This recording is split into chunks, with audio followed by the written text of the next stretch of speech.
லூக்கா 8ஆம் அதிகாரம், லூக்கா 8:49 56. கண்களை மூடி தேவன் நோக்கி பார்க்கலாம். அன்பின் பரலோக பிதாவே, உடைய வசனம் எங்களோடு பேசட்டும், உடைய வார்த்தை எங்களோடு இடைப்படுத்தும். ஆவியானவர் நீங்கள் பேசுங்க, வழி நடத்துங்க. இயேசுவின் நாமத்தில் ஜெபிக்கிறோம் நல்ல பிதாவே, ஆமென். ஹல்லேலூயா. உம்முடைய குமாரத்தி மரித்து போனால் போதகரை வருத்தப்படுத்த வேண்டாம். இப்படி ஒரு வார்த்தை நம்முடைய காதுகளில் வந்து விழுந்தா நமக்கு எப்படிப்பட்ட மனநிலைமையில நம்ம இருப்போம்?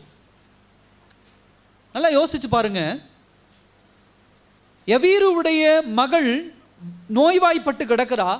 யவீருக்கு இருக்கக்கூடிய கடைசி ஹோப், நம்பிக்கை யாருன்னா இயேசு கிறிஸ்து மாத்திரமே.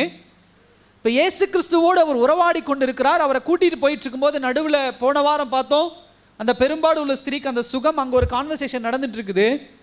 அப்போ வந்து யவீருவை பார்த்து சொல்றாங்க, எப்பா நீ என்ன பண்ணாத, இனிமே தொந்தரவு படுத்தாத போதகரே, உன்னுடைய மகள் மரித்து போனால் அப்படின்னு சொல்ற ஒரு வார்த்தை எவ்வளோ பெரிய ஒரு காயத்தை என்ன பண்ணியிருக்கும், உண்டாக்கிரும். இங்க இருக்கிற நம்ம அதிகமான பேர் பிள்ளைகளை பெற்றவர்களாக இருக்கிறோம். நம்முடைய பிள்ளைகள் நம்முடைய எதிர்காலம் என்று நினைத்து கொண்டு இருக்கிறோம். இரவு முழுவதும் தூக்கத்தை விழித்து பிள்ளைகள் பக்கத்தில் உட்கார்ந்தவர்கள் நோய்வாய்ப்படும் போது அவர்களுக்கு மருந்துகள் கொடுத்து, அவர்களுக்கு மாத்திரைகளை கொடுத்து அவங்களை நம்ம பாதுகாத்துக் கொள்றோம். இது எல்லா விஷயங்களும் நம்ம பண்றோம். பிள்ளைகள் மேல் அதிக அன்பு நம்ம வச்சிருக்கிறோம். இப்படிப்பட்ட பிள்ளைகள் நோய்வாய்ப்படும் பொழுது, இப்படிப்பட்ட பிள்ளைகள் மரணத்திற்கு நேராக செல்லும் பொழுது, இன்னும் சொல்ல போனா மரித்து போனார்கள் அப்படிங்கிற ஒரு செய்தி நம்ம காதுக்குள்ள வரும் பொழுது அதை நம்ம எப்படி எடுத்துக்கொள்ள முடியும்? ஒரு பெற்றோரை நாம் அதை எப்படி தாங்க முடியும்? ஒரு தகப்பனாக நாம் எப்படி என்ன பண்ண முடியும், அதை தாங்க முடியும்? கடைசி ஒரு நம்பிக்கை இருந்தது. அவர் நோய்வாய்ப்பட்டு படுத்திருக்கிறார், இன்னும் மரிக்கல. எப்படியாவது இயேசு கிறிஸ்துவை நான் கூட்டிட்டு போயிட்டேன்னா என் பிள்ளையை நான் காப்பாத்திடுவேன் அப்படிங்கிற கடைசி ஒரு நம்பிக்கை. அந்த வியாதியிலிருந்து என் பிள்ளையை நான் சுகமாக்கிடுவேன் அப்படிங்கிற கடைசி ஒரு நம்பிக்கை. உயிர் போறதுக்குள்ள இயேசுவை கொண்டு வந்துட்டேன்னா நான் காப்பாத்திடுவேன் சொல்லி போன யவீரு அவரை காலில் விழுந்து கூட்டிட்டு வரும் பொழுது நடுவில் இந்த அம்மா குறுக்க வந்து, இந்த அம்மா சுகம் பெற்று, இந்த அம்மா ஒரு கான்வர்சேஷன், அங்கே ஒரு டயலாக் போய் ஒரு டைம் எடுக்குது. ஒருவேளை இந்த அம்மா குறுக்க வராமல் இருந்திருந்து, இந்த அம்மா இயேசுவினுடைய சரீரத்தை தொடாமல் இருந்திருந்தா, ஒரு இன்டரப்ட் பண்ணாமல் இருந்தா, ஒரு தடை பண்ணாமல் இருந்திருந்தா, ஒருவேளை இயேசு கிறிஸ்து போய் அவள் சாகிறதுக்கு முன்னாடி கையை பிடிச்சி எழுப்பி அவளை சுகம் கொடுத்துருக்கலாம்ல. இப்ப செத்து போயிட்டாலே என்ன பண்றது? எப்படிப்பட்ட ஒரு மன நிலைமையில இந்த அம்மா இருந்திருப்பாங்க, அதாவது இந்த யவீர் இருந்திருப்பார் அப்படிங்கிறத கொஞ்சம் என்ன பண்ணுங்க, நீங்க யோசிச்சு பாருங்க. இன்னைக்கு இருக்கக்கூடிய ஒரு தலைப்பு அந்த தலைப்பு தான், பயமும் விசுவாசமும். பயம், கடந்த நாட்கள்ல பயத்தை குறித்து ரொம்ப தியானிச்சோம். உலகபூர்வமான பயம் உண்டு, நான் இல்லை நான் சொல்லலை. ஆனா சில நேரங்கள்ல பயம் நமக்கு தேவை. பயம் இல்லாத ஒரு வாழ்க்கை என்னைக்கும் நம்மளை கொண்டு போய் என்ன பண்ணாது, கரை சேர்க்காது. பயம் அப்படின்னு சொன்னா அந்த பேயை பார்த்து பயம், எதிர்காலத்தை குறித்து ஒரு பயம், இல்ல அவங்கள பார்த்து பயம், இவங்கள பார்த்து பயம், அந்த பயத்தை நான் சொல்லல. தெய்வ பயம் ரொம்ப முக்கியம். அதே போல சில சூழ்நிலைகள்ல நமக்கு ஒரு பயம் உண்டாக்கும். அந்த பயம் ரொம்ப அவசியமானது. ஏன் அப்படிங்கிறத ஒரு 2-3 தலைப்புகள் கீழே நம்ம தியானிக்க போறோம். முதலாவது என்னன்னா, அச்சமான சூழ்நிலைகளில் நமக்கு நன்மைகள் உண்டு. பயமான சூழ்நிலைகளில் நமக்கு என்ன உண்டுங்க, நன்மைகள் உண்டு. இதுதான் ஃபர்ஸ்ட் பாயிண்ட். எப்படிங்க பயம் நமக்கு நன்மையை கொடுக்கும்? அதுல முதல் காரியம் என்னன்னா, பயமுள்ள சூழ்நிலைகள் நம்முடைய முன் உரிமைகளை தெளிவுபடுத்த நமக்கு உதவுகிறது. எது நம்முடைய வாழ்க்கையில அவசியம், எது நமக்கு பிரியாரிட்டி, இது எப்ப நமக்கு கற்றுக் கொடுக்கணும், பயம் கற்றுக் கொடுக்கும். கவனிங்க, யவீரு அப்படிங்கிறவர் ஒரு சாதாரண ஆள் கிடையாது. சினகாக் அப்படின்னு சொல்லக்கூடிய, இந்த காலத்துல நம்ம சபைன்னு சொல்றோம் பாத்தீங்களா, அது மாதிரி இந்த சினகாக் அப்படின்னு சொல்லக்கூடிய ஒரு ஆலயம், அதாவது டெம்பிள், பலி கொடுக்கக்கூடிய ஆலயம் கிடையாது, அது வேற. யூதர்கள் இந்த ஆலயத்துக்கும் சினகாக்குக்கு போய் அங்க என்ன பண்ணுவாங்க, தேவனை ஆராதிப்பாங்க. இன்றைக்கும் கேரளாவில் நம்ம போனோம், பட் நம்ம சில பேர் நம்ம இங்கிருந்து போனோம்னு நினைக்கிறேன், அது பார்க்க முடியல. ஒருவேளை ஃபியூச்சரில் அப்படி ஒரு வாய்ப்பு இருந்தால் நான் உங்களை கூட்டிகிட்டு போகிறேன். அங்கே கேரளாவில் கொச்சின்ல நம்ம பார்க்கும்போது கடலில் போட்டில் போய் அந்த பக்கம் ஒரு இடம் இருக்கும், அதுக்குள்ளே இருக்குது, யூதர்கள் அங்கே வாழ்கிறாங்க, அவங்க சினகாக் அங்கே இருக்குது. அந்த மாதிரி சினகாக் அப்படின்னு சொல்லக்கூடியது ஒரு முக்கியமான ஒரு ஸ்தலம், ஆராதிக்கிற ஒரு ஸ்தலம். அந்த ஸ்தலத்தினுடைய தலைவராக பொறுப்பாளராக யார் இருக்கக்கூடியவர்? இந்த யூத யவீர் இருக்கக்கூடியவர். நல்லா கவனிங்க. இப்படிப்பட்ட இந்த தலைவர், இந்த யூத தலைவர், அந்த காலகட்டத்தில் இயேசு கிறிஸ்துவை குறித்ததான எல்லோருக்கும் ஒரு கோபம் இருந்துச்சு. இயேசு கிறிஸ்துவை எல்லோரும் எதிர்த்து கொண்டிருந்தாங்க. அந்த சமயத்தில் இந்த யூத தலைவருடைய வீட்டிலுடைய மகள் நோய்வாய்ப்பட்டு கிடக்கிறார். இந்த நேரத்தில் தான் அந்த தலைவர் எங்க நெருங்கி வராரு? இயேசுவிடத்தில் நெருங்கி வராரு. அப்ப நல்லா கவனிங்க, அவர் தன்னுடைய வாழ்க்கையில இதுவரைக்கும் எதை முதன்மையா நினைச்சிருப்பார், எதை முன்னுரிமையா நினைச்சிருப்பார்னா, நான் யூதனாக பிறந்தது பெருமை, தன்னுடைய ஜாதி பெருமை, எனக்கு கொடுக்கப்பட்ட சினகாக் அப்படிங்கிற அந்த சினகாக்கினுடைய தலைவர், ஜெப ஆலய தலைவன்கிற பொசிஷன், அது எனக்கு பெருமை, இதெல்லாம் தான் எனக்கு பெருமை, இதுதான் என் வாழ்க்கையில முக்கியமானது, இதுதான் என்னுடைய வாழ்க்கையில மேன்மையானது அப்படின்னு நினைத்து கொண்டு இருந்த இந்த யவீருக்கு இப்படிப்பட்ட ஒரு பயம் இப்பொழுது கற்றுக் கொடுக்கிற ஒரு விஷயம் என்ன தெரியுமா? உன் மகள் உனக்கு முக்கியம், உன் குடும்பம் உனக்கு முக்கியம், இது எல்லாவற்றையும் தாண்டி இயேசு கிறிஸ்து முக்கியம். ஹல்லேலூயா. இந்த பயம் முதல்ல கற்றுக் கொடுக்கிற ஒரு விஷயம் அதுதான். இந்த உலகத்தில் எதை வேணாலும் சாதிக்க முடியும், இந்த உலகத்தில் எதை வேணாலும் விலைக்கு வாங்க முடியும், இந்த உலகத்தில் நாம் எதை வேணாலும் செய்ய முடியும். ஆனால் இந்த உலகத்தில் எவ்வளவு வேணா சக்சஸ் அடைஞ்சாலும், வெற்றி அடைந்தாலும், ஒரு மனிதனுடைய வாழ்க்கையில ட்ராஜடின்னு சொல்லுவாங்க, ஒரு மனிதனுடைய வாழ்க்கையில கவலைக்கிடமான ஒரு விஷயம் என்னன்னா மரணம். இந்த மரணம் அப்படிங்கிறதா ஒரு மனிதனுக்கு ஒரு பயத்தை கொண்டு வரும். அந்த பயம் தான் ஒரு மனிதன் உண்மையான கடவுளை தேட வைக்கும். அல்லேலூயா. இயேசுங்கிற ஒருத்தர் வந்தாங்க, இஸ்ரவேல் தேசத்தில் இருக்கிறார், எல்லாரும் அவரை எதிர்த்து கொண்டு இருக்கிறார்கள், அவரை தெய்வமாக பார்க்கல. ஆனால் எப்பொழுது யவீருடைய மகளுக்கு மரணம்ங்கிற ஒரு சூழ்நிலை வருகிறதோ, அப்பொழுது இயேசுவை யார் தேடி கண்டுபிடிக்கிறார்? யவீரு தேடி கண்டுபிடிக்கிறார். அல்லேலூயா. இப்படிப்பட்ட பயம், இப்படிப்பட்டமான சூழ்நிலைகள் தான் நாம் தேவனை விட்டு தூர இருக்கும்போது அவரை கிட்ட நெருங்க வைக்கிறது, அவரை கிட்ட கொண்டு வர வைக்கிறது. அதுதான் ஃபர்ஸ்ட் பாயிண்ட் நம்ம பார்க்கிறோம். வியாதி வரும்போது, பலவீனங்கள் வரும்போது, உபத்திரவங்கள் வரும்போது நமக்கு கோபம் வருது. ஏன் ஆண்டவர் இப்படி பண்ணிட்டாரு, ஏன் இவங்க இப்படி பண்ணிட்டாங்க, ஏன் சொந்தக்காரங்க எனக்கு சப்போர்ட் பண்ணல, ஏன் எனக்கு மனைவி சப்போர்ட் பண்ணல, ஏன் என் பிள்ளைகள் சப்போர்ட் பண்ணல, ஏன் என் ஊர்ல உறவுக்காரர்கள் சப்போர்ட் பண்ணல, இப்படியே அடுத்தவர்களை குறை சொல்லி கொண்டு இருக்கிறேன்னா, இப்படிப்பட்ட பயம் வருகிற சூழ்நிலைகளை ஒரு காரியத்தை நினைவில் வைத்துக் கொள்ளுங்க. இவர்களை காட்டிலும் நம்மை படைத்த கடவுளிடத்துல நம்ம கிட்ட நெருங்கி சேரணும், நம்ம தேவனிடத்துல கிட்ட நெருங்கி சேரணும். நமக்கு நம்பிக்கையான இடம் அது மாத்திரம்தான். இதுதான் நம்முடைய பிரியாரிட்டி, இதுதான் நம்மளுடைய முதன்மையான இடம். ஊர் உலகத்தை நாடுறது இல்லை, சொந்தக்காரங்களை போய் நாடுறது இல்லை, இல்ல நண்பர்களை போய் நாடுவதல்ல, யாராவது எனக்கு உதவி பண்ணுங்க உதவி பண்ணுங்க இல்ல. உன்னை படைத்த கடவுள் உண்டு. இப்படிப்பட்ட சூழ்நிலைகள் நமக்கு கற்றுக் கொடுக்கிற காரியம் அதுதான். யாராலும் அதிலிருந்து காப்பாற்ற முடியாது நம்மளை. யவீருடைய மகளை யாராலும் காப்பாற்ற முடியல. அப்ப மரண பயம் சூழ்ந்து கொள்ளும் பொழுதுதான் யவீரு கடவுளை தேடி போறாரு. அதுக்கு முன்னாடி பெருமை பேசிட்டு உட்கார்ந்து இருந்தாரு. அப்ப அதுக்கு முன்னாடி இப்படிப்பட்ட யூத தலைவரோடு சேர்ந்து இந்த இயேசுவை கொலை செய்யணும், இந்த இயேசுவை ஊருக்குள்ள விடக்கூடாது, இந்த இயேசுவை அடித்து கொல்லணும், இப்படியெல்லாம் பேசிக்கொண்டிருந்த யவீரு இப்ப தேவனுடைய காலில், தேவனுடைய சமூகத்தில் விழுந்து கிடக்கிறாரு. அப்பா எப்படியாவது என் பிள்ளைய காப்பாத்துங்க. அல்லேலூயா. ஃபர்ஸ்ட் காரியம் அது. பயம் எதுக்கு அவசியம் அப்படிங்கிறதுல அது. ரெண்டாவது, பயமுள்ள சூழ்நிலைகளில் நம்முடைய பெருமைகள் உடைக்கப்பட்டு தேவனின் பலத்த கரம் நம் சார்பில் செயல்பட ஆரம்பிக்குது. ஹல்லேலூயா.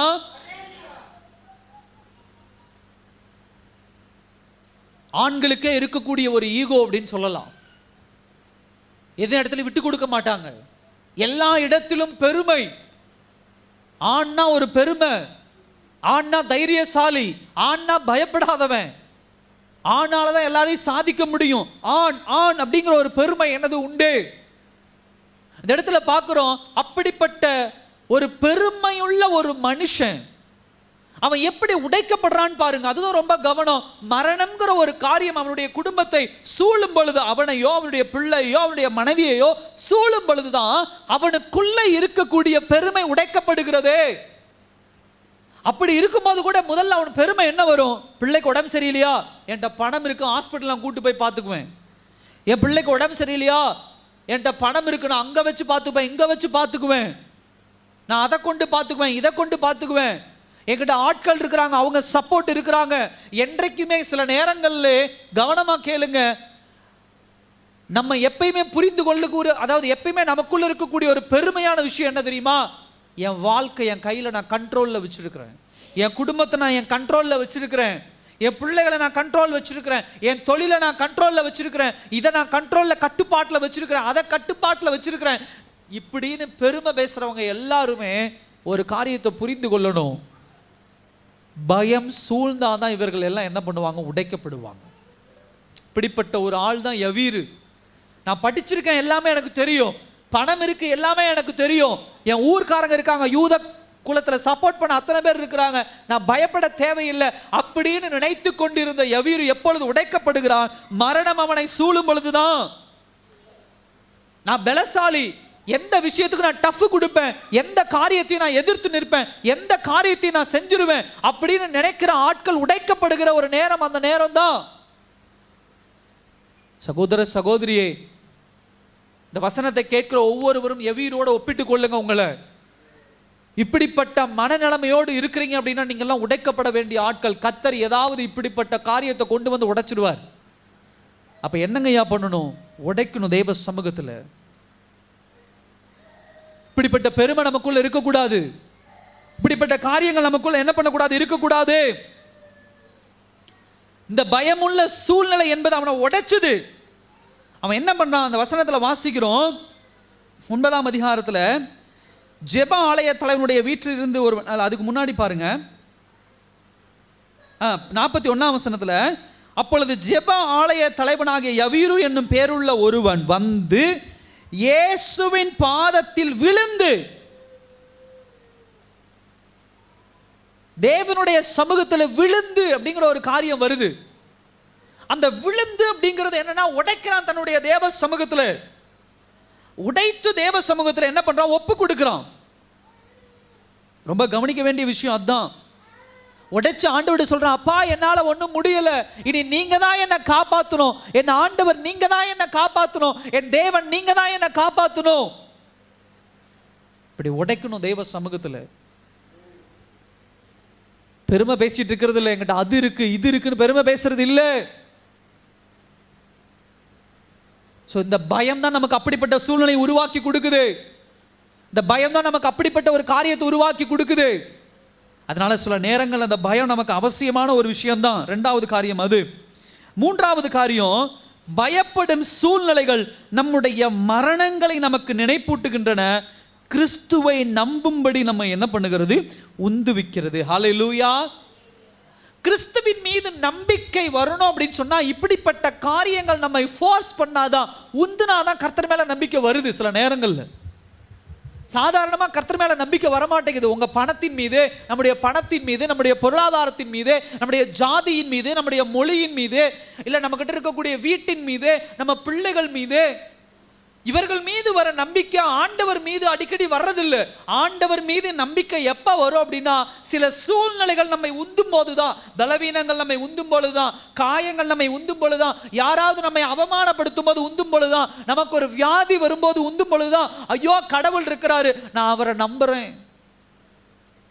சொந்தக்காரங்களாம் ஒண்ணு கூடிட்டாங்கன்னா அப்பா சொல்லிக்க முடியல, ஆண்டவரை மறந்து, தேவனை மறந்து, தேவாலயத்தை மறந்து, பரிசுத்த வாழ்க்கையை மறந்து ஒரே குதூகலம் கொண்டாட்டம் தான். சபையில் ஒரு வாழ்க்கை, வீட்டில் ஒரு வாழ்க்கை, அடுத்த திருமண உலகப்பூர்வமான வாழ்க்கையில் ஒரு வாழ்க்கை. நம்மளே திடீர்னு போய் பார்த்து, இவங்க யாரும் நம்ம சர்ச்சுக்கு வர பிலீவரா? முகம் தெரியுதான வெவ்வேறு காரியங்கள் இருக்குதே, அப்படியே ஆள் மாறி இருக்கிறாங்களே, அடையாளம் தெரியலையே, அப்படி தேட வேண்டிய சூழ்நிலை சில நேரத்தில் வருது. சொந்தக்காரங்களாம் வந்துட்டாங்க பாஸ்டர், நான் எப்படி இப்படி இருக்க முடியும்?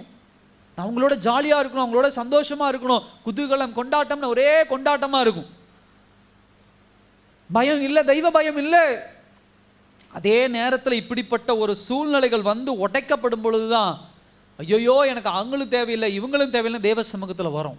இல்லை அவன் நம்மளை தூக்கி எறியும் போது தான், அந்த உறவுக்காரன் நம்மளை அவமானப்படுத்தும் போது, அவன் நம்மை தூக்கி எறியும் போது தான், என்னை ஏமாத்திட்டான் பாருங்க என் சொந்தக்காரன், என்னை கைவிட்டுட்டான் பாருங்க என் சொந்தக்காரன், என்னை அவமானப்படுத்திட்டான் பாருங்க என்னுடைய என்னுடைய என்னுடைய உறவுக்காரர்கள், இதனால ஆண்டவர் மட்டும்தான் இருக்கிறாரு, தேவன் மட்டும்தான் இருக்கிறார், நம்பிக்கை அதிகமாகுது. ஃபர்ஸ்ட் டாக்டர் மீது இருக்கக்கூடிய நம்பிக்கை அலாதி நம்பிக்கை இருக்கும். அதே டாக்டர் பயமுறுத்துற ஒரு 2 வார்த்தையை போட்டு விட்டாருன்னா உடனே ஆண்டவர் மேல நம்பிக்கை வந்துடும். அல்லேலூயா. வந்தோடனே ஜெபிக்க மாட்டோம், உடனே டாக்டர்கிட்ட போய் டாக்டர் இந்த மாதிரி பிரச்சனை அப்படிங்களா, இது சாதாரண விஷயம் தான், இருந்தாலும் இதில் உயிர் போகிறதுக்கு வாய்ப்பு உண்டுன்னா முடிஞ்சு போச்சு. பயம் வந்துடும். உடனே வந்து முழங்கால் படிட்டு ஆண்டவரே உயிர் போயிருமா, ஆண்டவரே இது போய் இங்கே பாதிச்சிருமா அங்கே பாதிச்சிருமான்னு ஒரு பயம் வந்துடுது.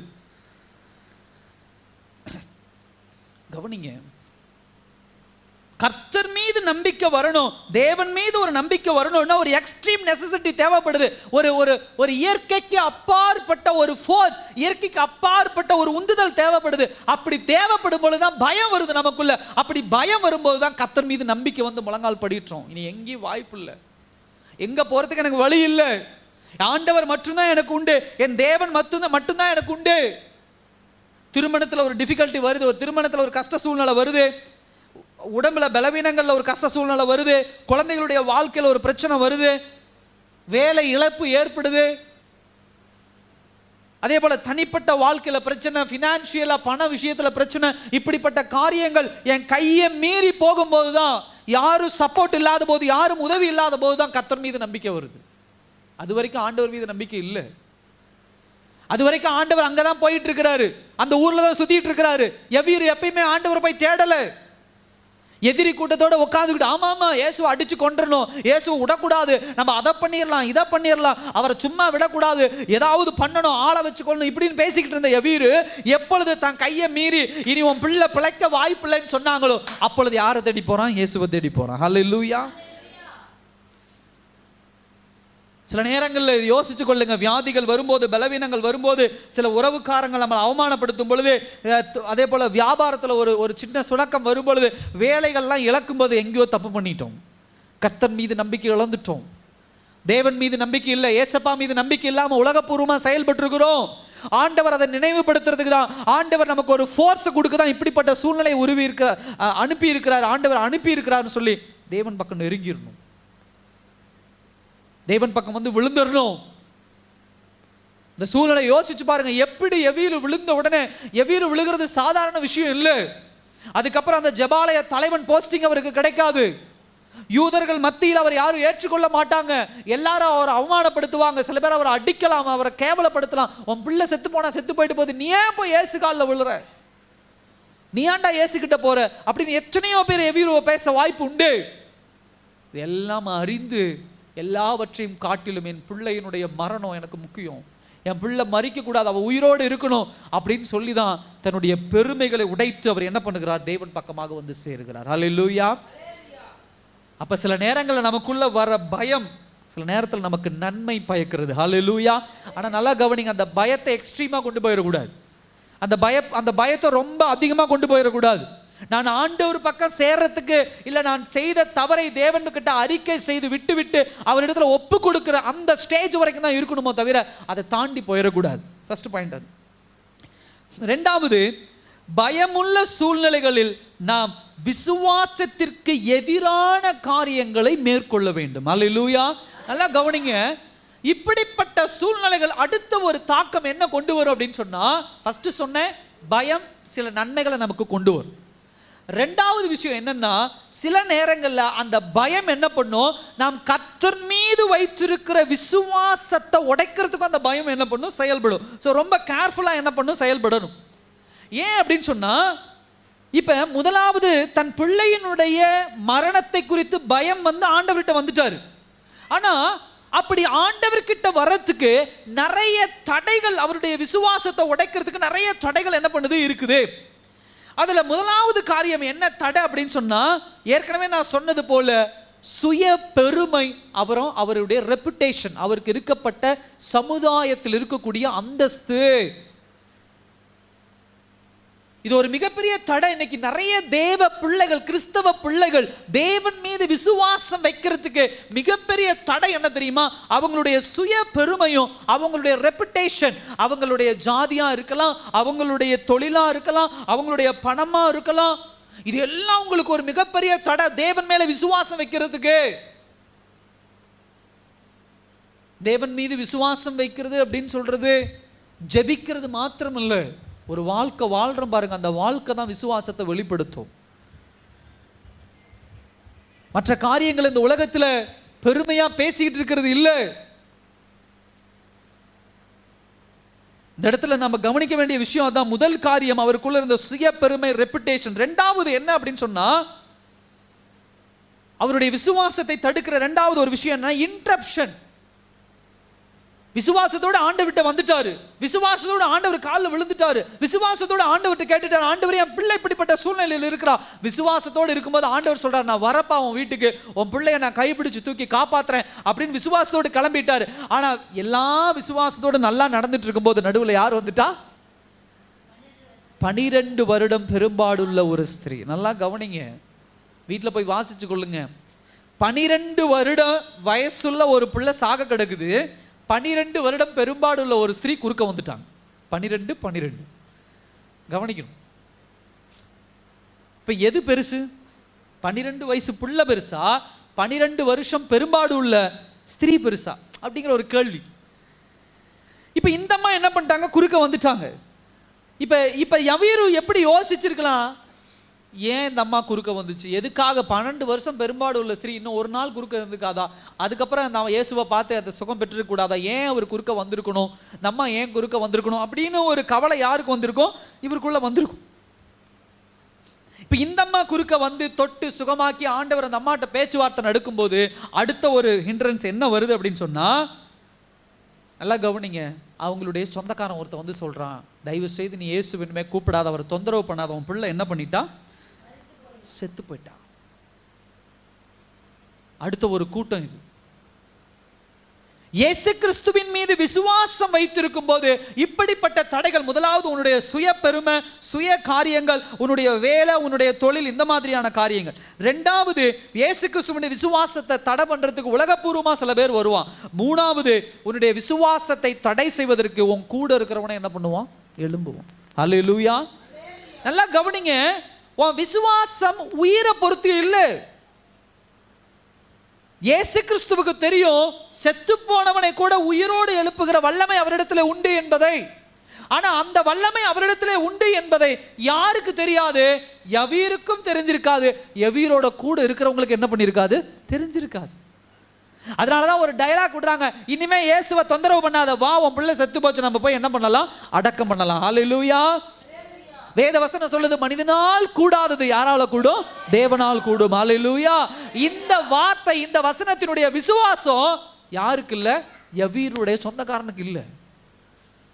கர்த்தர் மீது நான் நம்பிக்கையா இருக்கும்போது, கர்த்தர் மீது நீங்களும் நானும் பற்றுதலா இருக்கும் பொழுது, இப்படிப்பட்ட உறவுக்காரர்கள் வந்து இனி அவ்வளவுதான்பா வாழ்க்கை, உன் வாழ்க்கை இதோட முடிஞ்சுது, உன் தொழில் இதோட முடிஞ்சுது, உன் வருமானம் இதோட முடிஞ்சுது, இந்த வியாதியோட நீ முடிஞ்ச, இந்த பலவீனத்தோட நீ முடிஞ்ச, உன் மனைவி வாழ்க்கை முடிஞ்சுது, உன் கணவன் வாழ்க்கை முடிஞ்சுது, உன் சொத்து முடிஞ்சுது, உன்னுடைய வருமானம் முடிஞ்சுது.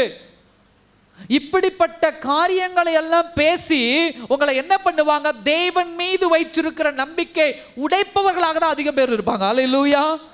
இந்த நேரத்தில் நீங்க கவனிக்க வேண்டிய விஷயம் அதுதான். ரொம்ப போராடி இயேசு கிறிஸ்து வந்துட்டு இருக்கிறாரு, காலில் விழுந்து வந்துட்டு இருக்கிறாரு, நிறைய பேர் அவரை போட்டு தடுத்துட்டு இருக்கிறாங்க. இப்படிப்பட்ட சூழ்நிலையில இந்த மாதிரியான ஒரு பேச்சு, இந்த மாதிரியான ஒரு காரியம் எப்படிப்பட்ட ஒரு தடையை கொண்டு வந்திருக்கும் விசுவாசத்தின் மீது. அதனாலதான் ரொம்ப எச்சரிக்கையா இருங்க. இப்படிப்பட்டவங்க வந்து நீங்க தேவன் மீது வைத்து நம்பிக்கை வைத்து ஜெபித்து கொண்டிருக்கிற காரியத்தையோ, நீங்க ஆண்டவர்கிட்ட கேட்டு பெற்றுக்கொண்டு ஒரு காரியத்தை முன்னேறி போறீங்கன்னா, இப்படிப்பட்ட ஆட்கள் வந்து இனி அவ்வளவுதான், இது நடக்காது, இது இனிமே செயல்படாது, இதை விட்டுரு அப்படின்னு சொன்னா கேட்காது. கர்த்தர் உங்ககிட்ட உறுதிப்படுத்திட்டாரு, நான் வந்து சுகமாக்குறேன்னு சொல்லிட்டாருன்னா, இப்படிப்பட்ட ஆட்கள் வந்தா நம்ம என்ன பண்ணுவோம்? அவங்களை இக்னோர் பண்ணிடணும், அவங்களை புறந்தள்ளிடணும். இன்னைக்கு தேவ பிள்ளைகள் பண்ற அடுத்த ஒரு தப்பு அதுதான். யாராவது ஒருத்தர் வந்து ஆண்டவர் சொன்ன காரியத்தை முழு மூச்சோடு செயல்படும் பொழுது இதெல்லாம் நடக்காது, இதெல்லாம் ஆகாது, இதனால ஒன்னாலாம் முடியாது, இதுக்குண்டான பலன் உங்ககிட்ட கிடையாது, இதுக்குண்டான காசு உங்ககிட்ட கிடையாது, இதெல்லாம் நடக்காது இப்படி என்று சொல்லி பேசுகிற ஜனங்கள் மத்தியில அதை உட்காந்து கேட்டுக்கிட்டு இருந்தீங்கன்னா உங்களுடைய விசுவாசம் உடைந்து போகும். கர்த்தர் ஒரு காரியத்தை சொல்லிட்டா கண்ணை மூடிட்டு ஓடி இருக்கு. அந்த காரியத்துல உட்காந்து இன்னொருவர்கிட்ட அது காரணம் கேட்டுட்டு இருக்காத. ஆண்டவர் ஒரு விஷயத்தை வேண்டான்னு சொல்றாரா, அது விட்டு அந்த இடத்துல. ஆண்டவர் ஒரு விஷயத்தை வேணும்னு சொல்றாரா, அது என்ன காரியமா இருந்தாலும் ஆண்டவர் அனுமதிச்சா தயவு செய்து அதை பெற்றுக்கொள்ள முயற்சி பண்ணுங்க, ஓடுங்க, அதுக்கு என்ன செய்யணுமோ செய்யுங்க. கையில ஒன்றுமே இல்லாத போது 5 அப்பம் 2 மீனை வைத்து 5000 பேரை போஷித்தவர். அவங்க கொடுக்கும் போது எல்லாரும் கிண்டல் பண்ணாங்க, ஏப்பா அந்த 5 அப்பம் 2 மீனை வச்சு எப்படி இத்தனை பேருக்கு கொடுக்க முடியும்? அவங்களுக்கு தெரியாது அவர்களுக்குள்ளோடு கூட இருக்கிறது தெய்வம் என்று சொல்லி. ஹல்லேலூயா. தேவன் என்று அவர்களுக்கு என்ன பண்ணது தெரியாது. இதெல்லாம் தாண்டி அடுத்த ஒரு கூட்டம் வருது. என்னன்னா பார்க்குறோம், என்ன பண்றாங்க, 52ஆம் வசனத்துல அங்க ஒரு கூட்டம் உட்கார்ந்து அவளை குறித்து அழுது கொண்டு துக்கம் கொண்டாடிட்டு இருக்குது. அப்ப ஆண்டவர் சொல்றாரு, அழாதேயுங்கள், அவள் மரித்து போகவில்லை, நித்திரையாய் இருக்கிறாள் என்றார். 53ஆம் வசனத்துல பாருங்க, அவள் மரித்து போனாள் என்று அவர்கள் அறிந்ததினால் அவரை பார்த்து என்ன பண்ணார்கள், கிண்டல் பண்ணாங்க. எத்தனை பேர் பார்த்தீங்களா விசுவாசத்தை உடைக்கிறதுக்கு? எத்தனை பேர் பார்த்தீங்களா? முதல்ல சுய பெருமை நம்ம கூட இருக்க, 2வது நம்ம கூட இருக்கிறவங்க, 3வது நம்மளை கடந்து போற ஒரு சில கூட்டம், அடுத்தது 4வது யாருங்க, இது ஒரு உறவுக்கார கூட்டம், கிண்டல் பண்ற ஒரு கூட்டம். நம்ம எதை செஞ்சாலும் எது செஞ்சாலும் அதை நகைக்கிறது, அதை கிண்டல் பண்றது, அதை அவமானப்படுத்துறது, கேவலப்படுத்துறது. பெரிய ஆள் ஆயிருவியா? ஏசு ஏசுன்னு கும்பிடுற வீடு வாங்கிருவியா? ஏசு ஏசுன்னு கும்பிடுற உனக்கு குழந்தை பிறந்துருமா? ஏசு ஏசுன்னு கும்பிடுற தொழில் தொடங்கிருவியா? நீ ஏசு ஏசுன்னு கும்பிடுற பெரிய ஆள் ஒண்ணுமே இல்லை உங்ககிட்ட. இந்த கிண்டல் பண்ற கூட்டம் இருக்குது பாருங்க, எல்லா குடும்பத்திலையும் எல்லா இடத்துலையும் இருக்கும். ஆண்டவர் சொல்றார், அழாதேயுங்கள், அவள் மரித்து போகவில்லை. அவர் என்ன பண்றார், நித்திரை செய்து கொண்டு இருக்கிறாள், அவள் தூங்குறாள் அப்படிங்கிற சொல்ற அதிகாரம் யார் இடத்துல இருக்குது? ஆண்டவர் இடத்துல இருக்குது. ஹல்லேலூயா. ஏன்னா சுத்தி உட்கார்ந்து இருக்கிறவனுக்கு மரணம் பெருசா இருக்கலாம், ஆனா இயேசுவுக்கு என்ன கிடையாது, மரணம் பெருசு கிடையாது. ஹல்லேலூயா. அவர் உயிரோடு எழ செய்கிறவர், அவரால் முடியாத காரியம் ஒன்றும் இல்லை. அப்ப இது அவருக்கு பெருசான விஷயம் கிடையாது. இயேசு கிறிஸ்துவின் பக்கம் நின்று பார்த்தா மரித்தவனை உயிரோடு எழுப்பக்கூடிய வல்லமை என் ஆண்டவரிடத்துல உண்டு என்று சொல்லி சந்தோஷப்படுற ஒரு கூட்டம் இருந்திருக்கலாம்.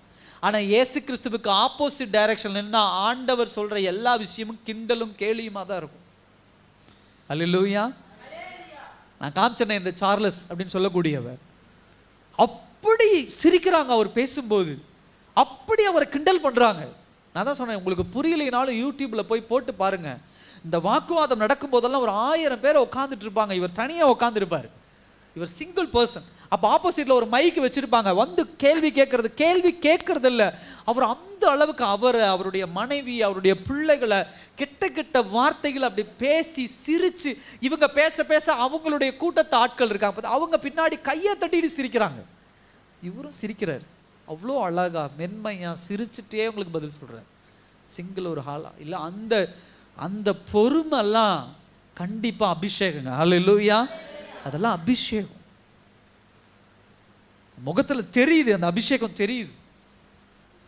சுத்தி இந்த பக்கம் காட்ஸ் போலீஸ்காரங்க நிக்கிறாங்க, என்ன வேணா பண்ணலாம். அவன் மனைவியை குறித்து பேசும்போது, பிள்ளைகளை குறித்து பேசும்போது, என்ன ஒரு போலீஸை கூப்பிட்டு அவனை பிடிச்சி ஜெயிலில் போடுங்கன்னா முடியும், அந்த அதிகாரம் ஒரு கையில் இருக்கு. ஆனா அவர் சொல்றாரு, என்னுடைய நோக்கம் அது இல்லை. வேத சத்தியத்தின் அந்த வேதத்தினுடைய ட்ரூத்தை, சத்தியத்தை உங்களுக்கு நான் கொண்டு போகணும். அதுல ஒரு பொண்ணு வந்து சொல்றா, ஒரு பொண்ணுடைய சாட்சி சொல்லுது, நான் இப்படி இருந்தேன், நான் ஒரு கேவா இருந்தேன், நான் ஒரு லெஸ்பியனா இருந்தேன், உங்களுடைய வார்த்தையை கேட்டு இன்னைக்கு நான் மனம் மாறி இருக்கிறேன். ஹல்லேலூயா. அப்படி ஒரு கூட்டம் அழுதுட்டு இருக்குது, வாலிப பிள்ளைங்க அழுதுட்டு இருக்கிறாங்க. நகைக்கிறவங்க நகைக்கட்டுமே, நீ ஆண்டவரை கும்பிடுறத பார்த்து, தெய்வத்தை வணங்குறத பார்த்து நகைக்கிறவங்க நகைக்கட்டுமே. புரியாது, வேத வசனம் உங்களுக்கு புரியாது, இந்த சத்தியமெல்லாம் உங்களுக்கு புரியாது, உன்னை விட்டு விலகுவதும் இல்லை, உன்னை கைவிடுவதும் இல்லை என்று சொன்ன சத்தியம் உங்களுக்கு புரியாது, நான் உன்னை அதிசயங்களை காண செய்வேன் புரியாது, நான் உன்னை மேன்மையாக வைப்பேன், புரியாது. நான் உன்னை வெட்கப்பட்டு போக செய்யறதில்ல, புரியாது. உலக மனுஷன் கிண்டல் பண்ணுவான். ஓட்ட வீட்டில் ஒரு ஓலை குடிசையில் உட்காந்துக்கிட்டு ஒண்ணுமே இல்லாத இடத்துல ஒரு வசனத்தை நீ மாட்டி இருப்ப, உன் வீடும் உன் பிள்ளைகளும் ஆசீர்வாதமா இருப்பார்கள்னு வந்து சிரிப்பாங்க. என்ன இப்படி வாழ்ந்துட்டு இருக்கிற, வசனம் இப்படி போட்டு நடந்துருச்சா, 10 வருஷம் ஆச்சு 5 வருஷம் ஆச்சு நடந்துருச்சா, கிண்டல் பண்ணுவாங்க, நகைப்பாங்க.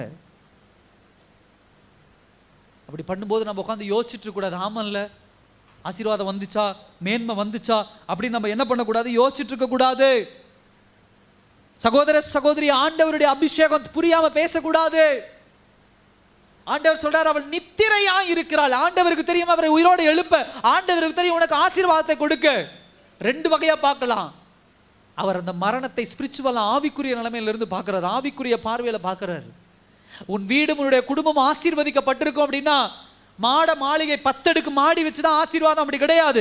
நானும் என்னுடைய மனைவி என்னுடைய பிள்ளைகளும் இந்த உலகத்துல மரித்து போனா எங்க போவோம், பரலோகம் போவோம். அல்லேலூயா. ஏன் அது ஒரு ஆசீர்வாதம். அந்த ஆசீர்வாதத்தை ஏன் இன்னைக்கு நம்ம சந்தோஷமா எடுத்துக்கிறது இல்ல? உலக பிரகாரமான காரியங்களையே வச்சு பேசிக்கிட்டு இது இல்ல அது இல்லன்னு ஏன் புலம்பிட்டு அவங்க பண்ற கேலி கிண்டலுக்கு உட்காந்து நம்ம அழுதுட்டு இருக்கணும்? என் பிள்ளைக்கு நான் வீடு கட்டி சேர்த்து வைக்கல, என் பிள்ளைக்கு நான் வண்டி வாங்கி வைக்கல, என் பிள்ளைக்கு நகை சேர்த்து வைக்கல, இப்படியே புலம்பிட்டு இருக்கிற நீங்க என்னைக்காவது தேவ சமூகத்துல என் பிள்ளைய நான் ஆவிக்குரிய வாழ்க்கையில நடத்தி இருக்கிறேன், அவளுக்கு பரலோக வாழ்க்கையை நான் கரம் காட்டி இருக்கிறேன், அவளை நான் என்ன பண்ணிருக்கேன், தேவ சத்தியத்துக்குள்ள நடத்தி இருக்கிறேன்னு சந்தோஷமா தேவ சமூகத்தில் நம்ம ஜெபித்தது உண்டா? யாரோ வந்து கிண்டல் பண்ணிட்டாங்க, யாரோ வந்து நகைச்சிட்டாங்கன்னு சொல்லி, யாரோ வந்து கேவலமா பேசிட்டான்னு உட்காந்து மூளையில உட்காந்து என்ன பண்றோம், அழுதுட்டு இருக்கிறோம். சகோதர சகோதரியை, இப்படிப்பட்ட பயமுள்ள சூழ்நிலைகளில் விசுவாசத்தை நமக்குள்ள வளர்த்துறது ரொம்ப கஷ்டம். It's not easy. அதனால தான் ஆண்டவர் அங்கே உடனே ஒன்று பண்ணுறாரு. எங்கன்னா 51ஆம் வசனத்தில் என்ன சொல்கிறாரு, 51 இல்லை 49ஆம் வசனத்தில் சொல்கிறாங்க, உங்களுடைய குமாரத்தி மரித்து போனால் போதகரை வருத்தப்படுத்த வேண்டாம் என்றான். இயேசு அதை கேட்டு, பயப்படாதே, விசுவாசம் உள்ளவனாயிரு, அப்பொழுது அவள் என்ன பண்ணுவாள், ரட்சிக்கப்படுவாள். அல்லேலூயா. நல்லா கவனிங்க. யவீரு நிற்கிறான், இயேசு அந்த பக்கம் நிற்கிறாரு. ஒருத்தன் வந்து சொல்கிறான், உன் பிள்ளை செத்து போயிட்டா, நீ என்ன பண்ணாத, தயவு செய்து அவரை டிஸ்டர்ப் பண்ணாத அப்படின்னு நம்ம சொன்ன உடனே ஆண்டவர் அந்த பக்கம் கேட்டிருந்த என்ன சொல்றாரு, பயப்படாத, விசுவாசம் உள்ளவனாயிரு. ஹல்லேலூயா. சகோதர சகோதரி, இதுதான் தேவ வசனம், தேவ வார்த்தை. விசுவாசத்துல இப்படிப்பட்ட வார்த்தைகள் வரும்போது நாம் குன்றி போகும்போது ஆண்டவருடைய வசனம் நம்மளை நெருங்கி வரும். பயப்படாத, விசுவாசம் உள்ளவனாயிரு. என் மகளே, பயப்படாத, விசுவாசம் உள்ளவளாயிரு. ஏன்னா நீ யார் கூட நின்று கொண்டிருக்கிற, தேவனோடு நின்று கொண்டிருக்கிற. ஹல்லேலூயா. இயேசுவோடு நின்று கொண்டிருக்கிற. அவர்களுக்கு மரணம் பெருசா இருக்கலாம், ஆனா ஆண்டவருக்கு மரணம் பெருசு கிடையாது. அதை தாண்டி செல்லக்கூடிய வல்லமை உள்ளவர் என்னுடைய தேவன்.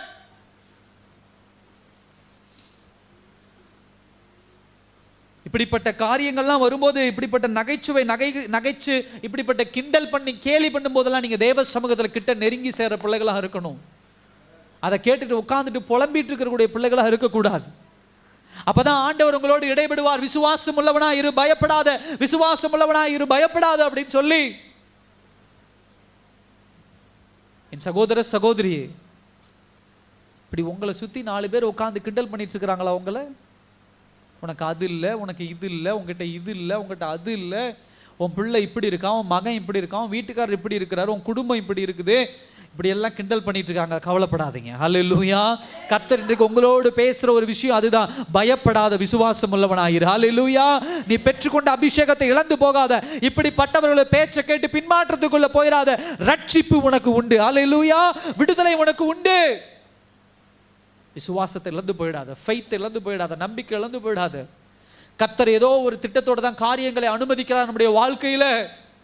ஏதோ ஒரு காரியத்தோட தான், ஏதோ ஒரு பிளானோட தான் ஆண்டவர் அனுமதிக்கிறார். அந்த காரியம் நிறைவேறுகிற வரைக்கும் பயப்படாமல் தேவன் மீது பற்றுதலா இருக்கணும், தேவன் மீது விசுவாசம் உள்ளவனா இருக்கணும். 3வது ஒரு பாயிண்ட், பயம் அப்படிங்கிற ஒரு சூழ்நிலையில நாம் இன்னும் அதிகமாக என்ன பண்ணும், தேவன் மீது நம்பிக்கை கொண்டவர்களாக நாம் என்ன பண்ணும் இருக்கணும். அல்லேலூயா. கர்த்தர் மீது நம்பிக்கை கொண்டவர்களாக நாம் என்ன பண்ணும் இருக்கணும். அதுல ஒரு சில பாயிண்ட் சொல்றேன் பாருங்க. முதலாவது, நாம் எங்கே இருக்கிறோம் என்பதை ஏற்றுக்கொள்ள வேண்டும் என்பதே இயேசுவின் விருப்பம். அவரை நம்ம என்ன பண்ணுகிறது? ஊக்குவிக்கிறது. அல்லேலூயா. சகோதர சகோதரியே, என்னைக்கும் ஒரு காரியத்தை புரிந்து கொள்ளுங்க, கர்த்தர் நம்மளை பிராக்டிக்கலா இருக்க வைக்கிறார். பிராக்டிக்கல்னா நம்ம எங்க இருக்கிறோம் அப்படிங்கிறத அறிஞ்சு கர்த்தர் அங்கு செயல்படுகிறவர். நல்லா கவனிங்க. முதலாக யவீரு தேவனிடத்துல, ஏசப்பாவிடத்துல வந்து காலில் விழுந்து, ஆண்டவரே என்னை காப்பாத்துங்க, என் பிள்ளை கிடக்குறா அப்படின்னு சொல்லும் பொழுது ஆண்டவர் அதை ஏற்றுக்கொண்டு அவன் பின்னாடி வந்தார். அதே சமயத்துல நான் அவனுடைய உறவுக்காரர் வந்து உன் பிள்ளை செத்து போயிட்டா அப்படின்னு சொன்ன அமைதியா நின்று வேடிக்கை பார்க்கல. உடனே அந்த இடத்துல அவர் என்ன சொல்றாரு? பயப்படாத, விசுவாசமா இரு. அல்லேலூயா. யவீருனுடைய நிலைமையை புரிஞ்சுக்கிட்டு கர்த்தர் அந்த இடத்துல விடுற வார்த்தையை நாம என்ன பண்ண முடியுது? நாம பார்க்க முடியுது. நம்முடைய ஸ்டேட்டஸ், நம்முடைய நிலைமை என்ன என்பதை கர்த்தர் அறிந்து என்ன பண்ணுகிறார்? செயல்படுகிறவராக என்ன பண்ணுகிறார்? இருக்கிறார். உன் விசுவாசம் என்ன, என் விசுவாசம் என்ன, இன்னொருடைய விசுவாசம் என்ன, இது எல்லாவற்றையும் கர்த்தர் அறிந்து நம்ம எந்த இடத்துல எங்க விசுவாசத்தில் நிற்கிறோமோ அதை தான் கர்த்தர் அறிந்து செயல்படுகிறவராக இருக்கிறார். எத்தனை பேத்துக்கு இந்த வார்த்தை சொல்லியிருப்பாரு? பயப்படாத, விசுவாசம் உள்ளவனா இரு அப்படின்னு சொல்லி. கர்த்தருக்கு தெரியும் நம்ம எந்த இடத்துல தைரியப்படுத்தணும், எந்த இடத்துல பலப்படுத்தணும். சில பேருக்கு சில வார்த்தைகள் பிரசங்க வேலையில் வரும்பொழுது, வேத வசனம் படிக்கும்போது அது பெருசாக தெரியாது. ஆனால் அதே வார்த்தை, அதே வசனம் மறுமுனையில் இருக்கிற இன்னொருவருக்கு பலப்பட்டு போவாங்க. சில வார்த்தைகள் நமக்கு பிரயோஜனமற்றதாக இருக்கும், இன்னொரு பகுதியில் பார்க்கும்போது சாகர எண்ணத்தோடு வந்து அந்த வார்த்தையை கேட்டு வாழ்கிற எண்ணத்தோடு கடந்து போகிறது உண்டு. ஹல்லேலூயா. இதுதான் வேத வசனத்துக்கு உண்டான வித்தியாசம். நான் எங்க இருக்கிறேன், எப்படிப்பட்ட சூழ்நிலையில் இருக்கிறேன், நான் எந்த நிலைமையில் இருக்கிறேன் என்பதை கர்த்தர் அறிந்து செயல்படுகிறவராக என்ன பண்ணுகிறார்? இருக்கிறார். ஒரு வசனத்தை கூட வாசிங்க. மார்க் 9:24 வாசிங்க. மார்க் 9:24.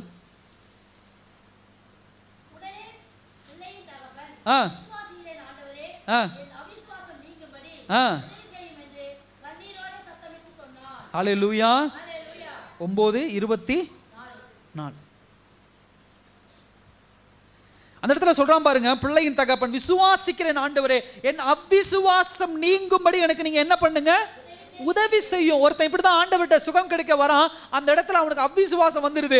அப்ப அவன் ஆண்டவர்கிட்ட தன்னை ஒப்பு கொடுக்குற, ஆண்டவரே நான் அவ்விசுவாசம் உள்ளவன், தயவு செய்து என் விசுவாசம் என்ன பண்ண, அவ்விசுவாசம் என்று எடுத்து போடட்டும், என் விசுவாசம் குறைஞ்சு போச்சு. இன்னைக்கு எத்தனை பேர் ஆண்டவருடைய சமூகத்துல உட்கார்ந்து உங்களுடைய பிராக்டிக்கல் இன்னைக்கு என்ன நிலைமை நம்ம ஜெபிக்கிறோம்? ஆண்டவருடைய சமூகத்துல நான் எந்த இடத்துல பின்தங்கி இருக்கிறேன்னு சொல்ல தைரியம் கிடையாது. சரி, உங்க மனைவிட்ட சொல்ல வேண்டாம், உங்க கணவர்கிட்ட சொல்ல வேண்டாம், சுத்தி இருக்கிறவங்க சொல்ல, தேவ சமூகத்துல முழங்கால் படிக்கிட்டு, ஆண்டவரே இதை குறித்து எனக்கு பயம், இந்த இடத்துல எனக்கு ஒரு தோல்வி வந்துருமோன்னு ஒரு பயம் இருக்கு, இந்த இடத்துல நான் அவ்விசுவாசியா இருக்கிறேன், நான் தேவனை உண்மை நம்பாம நான் உலக பிரகாரமா இருக்கிறேன் அப்படின்னு எத்தனை பேர் ஆண்டவருடைய சமூகத்தில் உட்கார்ந்து கேட்க தைரியம் இருக்குதே? நீங்க அப்படி கேட்க தொடங்கும் போது கர்த்தர் அதை கேட்டு நம்மோடு இடைபடுகிறவராக இருக்கிறார். அல்லேலூயா. இரண்டாவது பாயிண்ட் பாருங்க, மற்றவர்களுடைய வாழ்க்கையில் இயேசுவின் வல்லமை வெளிப்படும் போது அது நமக்கு இன்னும் தேவன் மேல் என்ன கொண்டு வருகிறது? நம்பிக்கை கொண்டு வருகிறது. ஹல்லேலூயா. மற்றவர்களுடைய வாழ்க்கையில ஆண்டவர் செயல்படும் போது அவங்கள பார்த்து பொறாமப்பட்டு இருக்க கூடாது, இல்ல அதை பார்த்து வயிற்றெரிச்சல் பட்டு இருக்க கூடாது. இன்னைக்கு சபைகளில் நடக்கக்கூடிய ஒரு பிரச்சனை அதுதான், ஆண்டவருடைய பிள்ளைகளுக்குள்ளே இருக்கிற பிரச்சனை அதுதான்.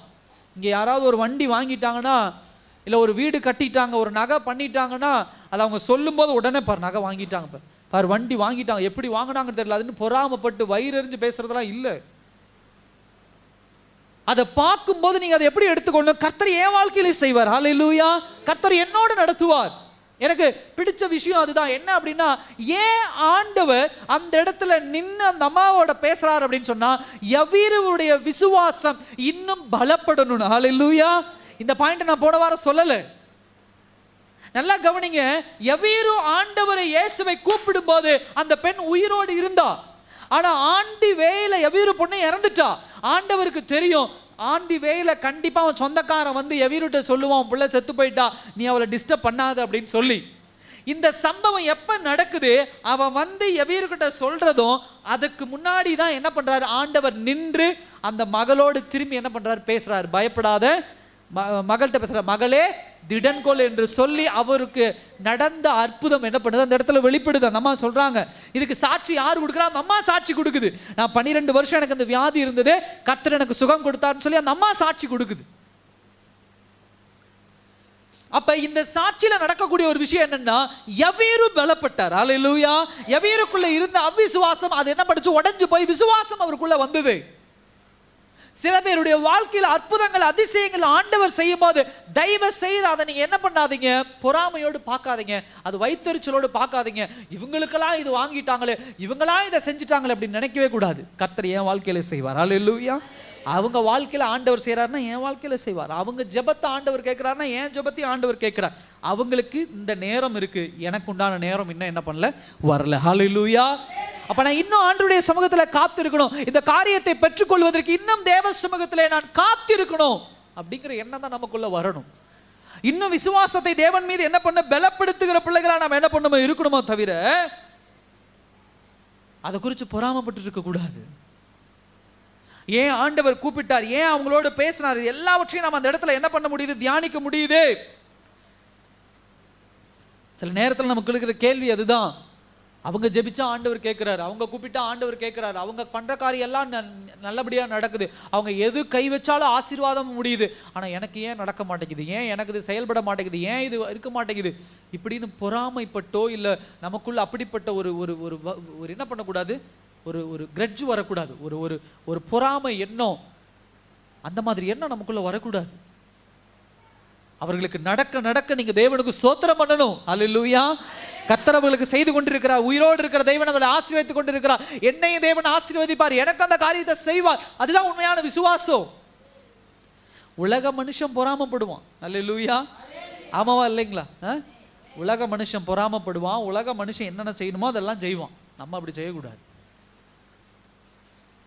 அதை ஆண்டவர் முழுசா கற்றுக் கொடுக்க என்ன பண்ணுகிறார், விரும்புகிறார். அடுத்து சொல்றாரு, 3வது பாயிண்ட், இயேசு நம்மை அவரிடம் நம்பிக்கை கொள்ள கனிவாக என்ன பண்ணுகிறார், ஊக்குவிக்கிறார்.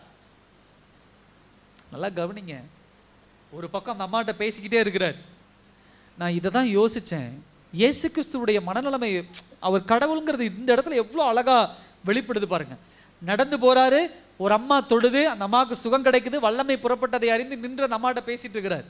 ஏகப்பட்ட க்ரௌடு கத்திட்டு கிடக்குறாங்க. இதெல்லாம் நடந்துட்டு இருக்கும்போது அங்கிருந்து ஒருத்தன் வந்து யவீர்கிட்ட சொல்றான். அதை யாரும் என்ன பண்ணல, எவீர்கிட்ட ஏசப்பாட்ட வந்து சொன்னாங்களா இல்லையாங்கிறது தெரியல, ஆனா அதையும் கவனிக்கிறார். அல்லேலூயா. எல்லா விஷயங்களையும் கர்த்தர் என்ன பண்றாரு, கவனிக்கிறார். அல்லேலூயா. இயேசு கிறிஸ்துவுக்கு இருக்கிற ஒரு குவாலிட்டி அதான். கடவுள் அப்படின்னா அதான். தன்னை போட்டு அடிக்கிறாங்க, தன்னை போட்டு வேதனைப்படுத்துறாங்க, தன் முகத்துல காரி துப்புறாங்க, கண்ணங்கண்ணமா அப்புறாங்க, இதெல்லாம் நடக்கும்போது அங்க ஒருத்த மறுதளிச்சிட்டு இருக்கிறான். அவனே என்ன பண்றாரு ஆண்டவர், சத்தமா சொல்லுங்க, யாரு மறுதளிக்கிறா? பேதுரு மறுதளிக்கிறான். அவனை டேர்ன் பண்ணி, அதாவது அந்த வசனம் போட்டிருக்கோம், இயேசு திரும்பி அவனை பார்த்தும் போது அவன் உடஞ்சு என்ன பண்றான், அழறான். அல்லேலூயா. நல்லா கவனிங்க. கர்த்தர் எப்பொழுதும் என் மேல கவனத்தை எடுத்துட்டாருன்னு நம்ம நினைக்கவே கூடாது. நல்லா கவனிங்க. அவர் வந்த நோக்கம் ஒன்று. அங்க இன்னொரு பெண்ணின் மேல கவனம் வந்த உடனே இந்த இடத்துல யவீர் அவர் மறந்து போகல. யவீருக்கு இன்னும் சுகம் கொடுக்கல. அப்படி சுகம் கொடுக்காத போதும் அவனை பலப்படுத்துகிற வேலையை செய்யறாரு. அல்லேலூயா. என்ன பலப்படுத்துறாரு, கவலைப்படாதப்பா, ஓ மகள் ரட்சிக்கப்படுவாள். அல்லேலூயா. ஓ மகள் சுகப்படுவாள். கர்த்தர்ட்ட இருக்கக்கூடிய, கடவுள்ட்ட இருக்கக்கூடிய ஒரு மிகப்பெரிய குவாலிட்டி அதுதாங்க. கேட்டதை கொடுப்பவர் மாத்திரமல்ல, அதை கொடுக்கிற வரைக்கும் நம்மை பலப்படுத்துகிறவராக இருக்கிறார். அல்லேலூயா. நம்ம ஆத்துமாவை தேற்றுகிறவராக இருக்கிறார். வார்த்தை ரொம்ப அழகான ஒரு இடம் இந்த இடம். கனிவாக, காமா, அவனுக்கு என்ன அந்த வார்த்தை தேவை, அவன் எப்படிப்பட்ட நிலைமையில இருக்கிறான் என்பதை எல்லாவற்றையும் அறிந்து அவர் என்ன பண்றார், அந்த இடத்துல அவனோட பேசுறார். நிறைய விஷயங்கள் இதுல பார்க்க முடியுது. அந்த பெண்ணுடைய 12 வருஷம் பெரும்பாடு உள்ள ஸ்திரியை நின்று மகளேன்னு சொல்றார். இவனை இந்த இடத்துல நின்று யவீருட்ட பேசுறார். அதுக்கப்புறம் பாருங்க, அதுக்கடுத்து பாருங்க 54ஆம் வசனம், அவளுடைய கையை பிடித்து, அல்லேலூயா, என்ன பண்றாரு, அந்த பொண்ணுடைய கையை என்ன பண்றாரு, பிடிக்கிறார். ஏன் நின்றுட்டே சொல்லியிருக்கான் எழுந்திரு அப்படின்னு சொன்னா எழுந்திருக்க போறா அவ. ஏன் ஒரு இடத்துல பார்க்குறோம், 100க்கு அதிபதி பார்க்குறோம், அவன் ஆண்டவர் ஒரு இடத்துல இருக்கிறாரு, அவனுடைய வேலையால் அவன் வீட்டில் இருக்கான், இன்னொரு இடத்துல இருக்கிறாரு, அங்கிருந்து சொல்றாரு உன் போ, உன்னுடைய வேலைக்காரன் சொஸ்தமாவான்னு சொல்றாரு, வீட்டில் அவன் சொஸ்தமாகறான். ஆனால் இந்த இடத்துல பார்க்குறோம், அவன் கையை பிடிச்சு, அந்த பொண்ணுடைய கையை பிடிச்சு எழுந்துரு அப்படிங்கிறாரு. இதெல்லாம் சில விஷயங்கள் பார்க்கணும். தேவன் எப்பொழுதும் கனிவானவர், மனதுருக்கம் உடையவர். அற்புதம் செய்கிறவர் மாத்திரமல்ல, அவங்களுக்கு அந்த நேரத்தில் என்ன தேவை, அற்புதத்தை தாண்டி அவர்கள் கடவுளோடு இருக்கக்கூடிய ரிலேஷன்ஷிப், கடவுளோடு இருக்கக்கூடிய உறவில பலப்படணும். அதனாலதான் அந்த 12 வருஷம் பெரும்பாடு உள்ள ஸ்திரீ சுகம் பெற்றவன் அந்த இடத்துல நின்று, அந்த சுகம் மாத்திரம் அந்த பெண்ணுக்கு போதாது, அவளுக்கு ஒரு நல்ல உறவை கொடுக்கணும்னு சொல்லி தகப்பன்கிற ஒரு ஸ்தானத்துல மகளே அப்படின்னு கூப்பிடுறாரு. இந்த இடத்துலையும் பார்க்கிறோம், மகளே எழுந்திருன்னு கூப்பிடுறாரு. சொன்ன உடனே அடுத்து சொல்றாரு, என்ன பண்றாரு, அவள் உயிர் திரும்ப வந்தது. உடனே அவள் எழுந்திருந்த உடனே சொல்றாரு, அவளுக்கு என்ன கொடுங்க, அது என்ன சொல்றாரு, ஆகாரம் கொடுங்க கட்டளை இட்டார். என்ன பண்ணாரு, கமாண்ட் பண்ணார், கட்டளையிட்டார், குடி சாப்பாடை முதல்ல அவளுக்கு அப்படிங்கிறாரு. ஏன், இவங்க பிள்ளை எந்திரிச்சோன்னா எல்லாருமே வாயை பொழந்து நின்றுட்டு இருப்பாங்க. அல்லேலூயா. சில நேரத்தில் அப்படிதானே, ஏதோ ஒரு நல்ல காரியம் நடந்துட்டா நடந்துருச்சே அப்படின்னு நின்றுட்டே இருப்போம். ஆனா அவங்களுக்கு என்ன தேவை, என்ன பிரயோஜனமானது, என்ன விஷயம் நடந்தது நம்ம யோசிக்கிறதுல. ஒரு ஆக்சிடென்ட் நடந்தா, வண்டி இடிச்சிருச்சா, விழுந்துட்டாங்களா, அவங்க காயப்பட்டுட்டாங்களா இப்படின்னு யோசிக்கிறது நல்லதா, இடிச்ச உடனே ஆம்புலன்ஸ் ஃபோன் பண்ண, அவங்களுக்கு ஏதாவது சப்போர்ட் பண்ண, அவங்களுக்கு இது நல்லதா? எத்தனை பேர் இப்படி செய்யறாங்க? ஒரு 10 பேர் ஓடுறாங்கன்னா ஒருத்தர் 2 பேர் தான் அப்படி சப்போர்ட் பண்ணுவாங்க. அதே மாதிரி சில நேரத்தில் குழந்தை பிறந்துட்டா அந்த இடத்துல பார்க்கணும், குழந்தை வந்தோன்னா பெத்த தாயை மறந்துடுவாங்க. அல்லேலூயா. குழந்தைய தூக்கிட்டு, குழந்தை பாரு மாமாமா இருக்குது, குழந்தை பாரு சித்தப்பாமா இருக்குது, குழந்தை பாரு பாட்டிமா இருக்குதும்பாங்க. ஏங்க அந்த ஒரு அம்மா உள்ள என்ன பண்ணுச்சு, குழந்தைய பெற்றெடுத்து கதறிச்சு, அது எப்படி நல்லா இருக்கா, அது என்ன பொசிஷன்ல இருக்கு?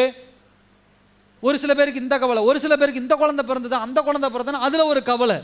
அங்க மனைவி உயிரோடு இருக்கிறாளா இல்லையாங்கிறத கேள்வி கேட்கிற ஐடியால குடும்பத்துல யாருமே இருக்க மாட்டாங்க. கலர் கம்மியாகி போச்சு, கலர் அதிகமாகி போச்சு, இது பிரச்சனை அது பிரச்சனை, இது போராட்டம் அது போராட்டம். ஏங்க அங்கே ஒரு அம்மா பாவம் ஆப்ரேஷன் பண்ணி வயிறு கிழிக்கப்பட்டு கிடக்குறா. ஏங்க அந்த பொண்ணு மனைவி நல்லா இருக்காங்களா, என் மகன் நல்லா இருக்காளா, என் மருமக நல்லா இருக்காளா, அவங்க நல்லா இருக்காங்களா, உடம்பு நல்லா இருக்கா? எத்தனை பேர் இப்படி கேட்குறோம்? எனக்கு தேவை அந்த குழந்தை வாங்கணும்னா சந்தோஷமா போயிடும். கர்த்தர் அப்படி இல்லை. ஹல்லேலூயா. சொன்னாரு, சாப்பாடு கொடுங்க அந்த பொண்ணுக்கு, பசியில் இருக்கா. ஏன்னா அவருடைய பசியை யாரு உணர முடியாது, அவங்க அப்பா அம்மா உணர முடியாது, அவருடைய பசியை சுத்தி இருக்கிறவங்க உணர முடியாது. யாரு? ஆபிரகாம், யாக்கோபு, அதே போல யோவான், அவங்களுக்கு தெரியாது. அந்த மகளுடைய பசியை யார் உணர்ந்தவராக இருக்கிறார்? ஹல்லேலூயா. இதனால தான் ஆண்டவர் சொல்றார், தகப்பன் தாய் உன்னை கைவிட்டாலும் நான் உன்னை என்ன பண்ண மாட்டேன், கைவிட மாட்டேன். ஹல்லேலூயா. அந்த பிள்ளைக்கு உயிர் தேவைங்கிறதா யாருக்கு அவசியம்? யவீருக்கும் யவீருடைய மனைவிக்கும். ஆனா அந்த பிள்ளை உயிர் பெற்று எழும்பின உடனே அந்த பிள்ளைக்கு சாப்பாடு தேவைன்னு யாருக்கு தேவை? யாருக்கு தெரியும்? ஆண்டவருக்கு தான் தெரியும். ஹல்லேலூயா. இந்த உலகத்துல உங்களை என்னைய பெற்றெடுக்கிறது தாய் தகப்பனா இருக்கலாம், ஆனா நமக்கு என்ன தேவை என்பதை யார் அறிந்து வைத்திருக்கிறார்? தேவன் அறிந்து வைத்திருக்கிறார். கணவன் அல்ல, மனைவி அல்ல, தாய் தகப்பன் அல்ல, உறவினர்கள் அல்ல. நமக்கு என்ன தேவை என்பதை கடவுள் அறிந்து வைத்திருக்கு. இதெல்லாம் சொல்ல வேண்டிய அவசியம் கிடையாது. அந்த வார்த்தை பாருங்க, கட்டளை விட்டார், கமாண்ட் பண்ணார். ஏன்னா ஒரு தடவை சொல்லியிருக்கலாம், அவங்க அதை கேட்காம இருந்திருக்கலாம். அவங்க ஏன்னா அவங்க ஆச்சரியத்தில் இருக்கிறாங்க, அவங்க சந்தோஷத்தில் இருக்காங்க, அவங்க ஷாக்கிங்ல இருக்கிறாங்க. என்ன பண்றதுன்னு தெரியாது. பிள்ளை எழுந்துட்டாளா, என் பிள்ளை உயிரோட எழுந்துட்டாளா, அப்படிப்பட்ட ஒரு நிலைமையில் இருக்கிறாங்க. இல்ல சாப்பாடு தேவை, அவளுக்கு சாப்பாடு கொடுங்க, அந்த பிள்ளைக்கு தயவு செய்து என்ன பண்ணுங்க, சாப்பாடு கொடுங்க. ரொம்ப முக்கியம் இந்த மாதிரியான வார்த்தைகள். கவனிங்க இந்த மாதிரியான காரியங்களை. சகோதர சகோதரி, இந்த 3 பாடங்கள் நமக்கு ஒரு மிகப்பெரிய ஒரு பாடம். இது ஒவ்வொரு வார்த்தையும், இந்த அற்புதங்கள் இன்னும் வீட்டில் போய் நீங்க நல்லா என்ன பண்ணுங்க, தியானித்து பாருங்க. அதில் பார்க்குற 56ஆம் வசனத்துல அவள் தாய் தகப்பன்மார் ஆச்சரியப்பட்டார்கள். இன்னொரு காரியம் நான் சொல்லணும் அப்படின்னு சொன்னா, 54ஆம் வசனம், எல்லோரையும் அவர் வெளியே போக பண்ணி. நல்லா கவனிங்க, யார? எல்லோரையும் வெளியே போக. யாரெல்லாம் வெளியே போக பண்ணாரு?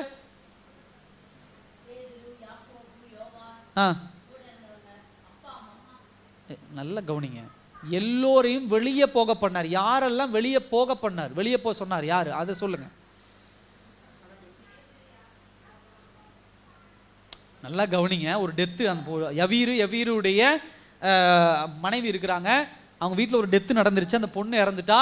அப்போ அவங்க வீட்டில் யாரெல்லாம் இருப்பாங்க?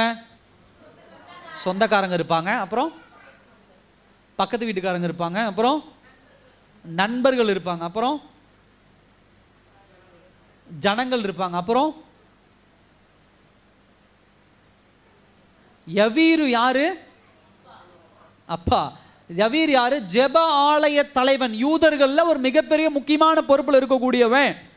அப்ப இவனுக்கு அந்த யூதர்களுடைய பெரிய பெரிய தலைவர்கள்லாம் வந்து உட்கார்ந்து இருப்பாங்க. என்ன பண்ணுவாங்க? பெரிய பெரிய தலைவர்கள்லாம் வந்து அந்த டெத்தில் வந்து கலந்துக்கிறதுக்காக அந்த பிள்ளை இறந்து போனால் அவங்க வந்து உட்காந்துருப்பாங்க.